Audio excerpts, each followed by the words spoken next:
Welcome to OWAD Today. I'm Sophia Pilot into the universe of Chinese. So let's unpack classical China era's concept. Trade is today's icon.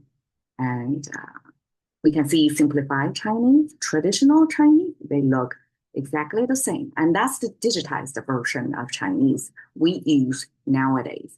And from here, it's a bunch of horizontal vertical lines put together, except the top is kind of a diagonal line. But what that is, what make it Dangle? Dangle is a kind of reductive because English and Chinese is not always one-on-one map. So this is the best, closest meaning there. And how this structure means dangle. To talk about that, we have to go further in history. This is a seal script language, which was the first generation of standardized Chinese, compiled into dictionary about 2,000 years ago. And that gives you a little bit more things to chew on, right? We have more physically, depicting physically realistic things in here. And there are two ways to interpret what this dangle is about. The way one is my interpretation, or okay, let's go the scholarly. Okay, throughout history, many scholars try to discover what's the meaning-making process back then. So their theory would be this means the borderline of a country. So how to create that? Okay, the soil symbol we have came across many times. So two horizontal lines connected by one vertical line. Simply, the first horizontal line is the ground. Vertical line is the plant. The second horizontal line is the indicator, which shows you below the ground, the edge of the root of the plant is where we're talking about, which is the soil supporting the plant. And we have a soil symbol paired with 4. When you see 4 repeated, that means many, many, many. It's definitely not 4. So this kind of a cone shape thing in Chinese was interpreted as ranges of mountain ranges. So it's layers and layers of mountain. And when we see soil paired with mountain range, we kind of can defer. That means the border, the very edge of a nation. The reason why is because ancient times, before the transportation technology can carry us further easier, the very reach or the very border or edge of the nation would be reached all the way to the mountain range, to the foothills, so to speak. So that gives us the sense of, okay, this is about the edge of the land. And then the top bending thing here, which got streamlined into this only diagonal line, was not explained in there. My theory is, okay, soil symbol, yeah. And this top bending thing would be almost like the ripening of the plant.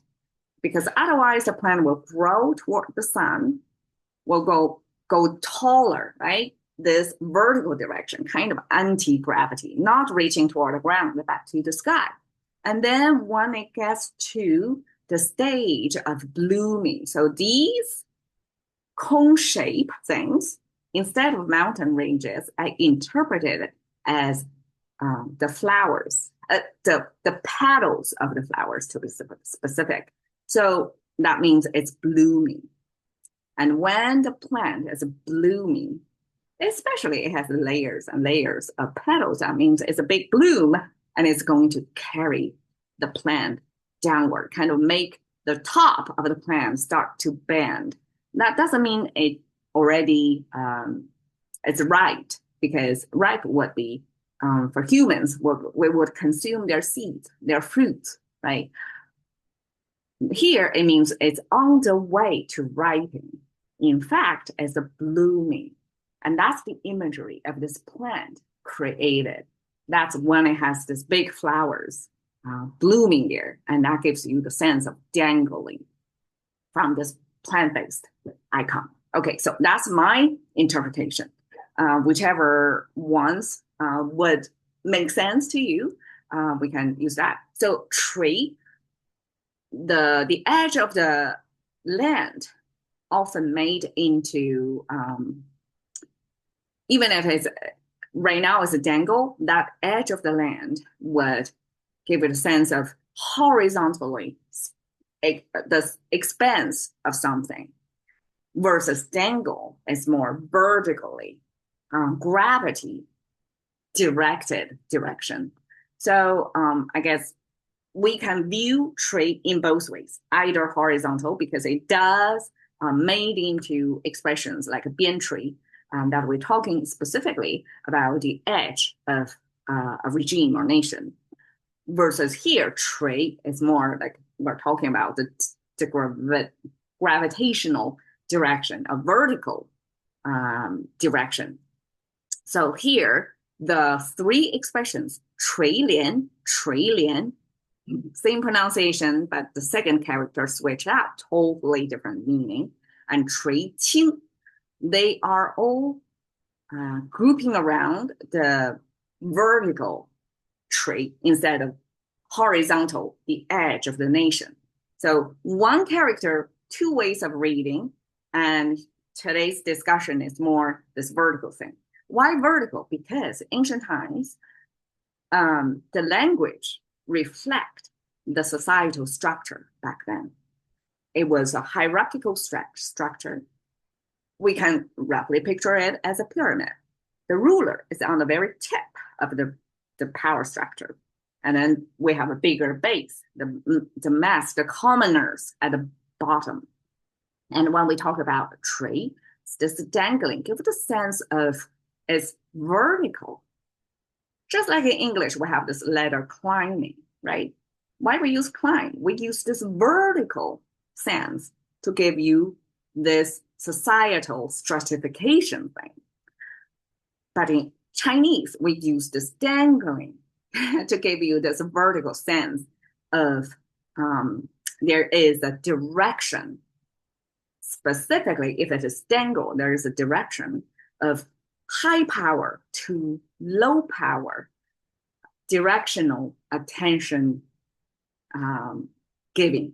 So when we say 垂帘, dangle the pity, we can picture it as the judge, ancient Chinese courtroom judge, would took pity on somebody who, I guess, a small fine, a civil case, most likely, and they will trillion the power structure, right? The judge would, from high power to the low power, make the judgment in consideration of the pity. And that's the definition of Chinese definition of mercy, right? Tree give you the direction, and lian give you the tone. You took pity on somebody. When make such directional attention giving in the courtroom case would be show mercy. So that's tree, lian. The other tree lian, this lian means curtain. And dangle here simply is how the curtain would behave, pulling down like a dangling of the curtain. The reason why it's a kingmaker is because historically, when a young king was appointed as king, it could not defend itself.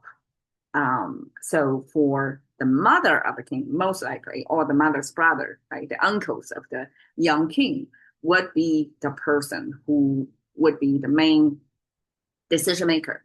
But because according to Confucius' teaching, the king's wife, the passed away king, supposedly, right?